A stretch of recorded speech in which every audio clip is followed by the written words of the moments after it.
Hi, අද පාඩම තුලින් අප සාකච්ඡා කරන්නේ කර්ම කාරකය තුල පස්සන කාලය වන the past continuous passive voice පිළිබඳව.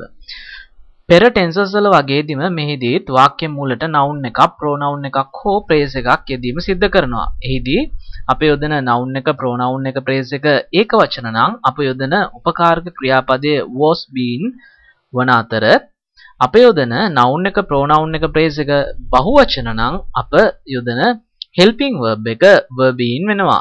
මෙහිදී was being, were been, be ing being. right. ඉන්පසුව අප සුපුරුදු පරිදි past participle verb එකක් තබා ගැනීම සිද්ධ කරනවා.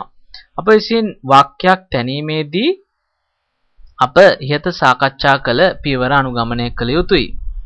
Something was being done by someone. යම් දෙයක් යම් කෙනෙකු විසින් සිදු කරමින් සිටියා. Something was being done by someone. යම් දෙයක් යම් කෙනෙකු විසින් සිදු කරමින් සිටියා. තැනූ වාක්‍යයක් ඉහත පරිදි අදහස් ගෙන දෙනවා. පහත උදාහරණ වාක්‍ය බලන්න. Cricket සෙල්ලම් කරමින් සිටියා. ඔහු විසින්. Cricket was being played by him. Cricket was being played by him. අප ඊළඟට සාකච්ඡා කරන පාඩම වෙන්නේ the past perfect passive voice පිළිබඳවයි. ඔබට අද අප සාකච්ඡා කර පාඩමේ ලිඛිත කොටස මෙම වීඩියෝට පහළින් ඇති ලින්ක් ඔස්සේ යමින් ලබා ගන්න පුළුවන්. බොහොමත්ම ස්තුතියි ලංකා ඉංග්‍රීසි බුක් සමග එකතු වීම සම්බන්ධයෙන්. Thank you very much.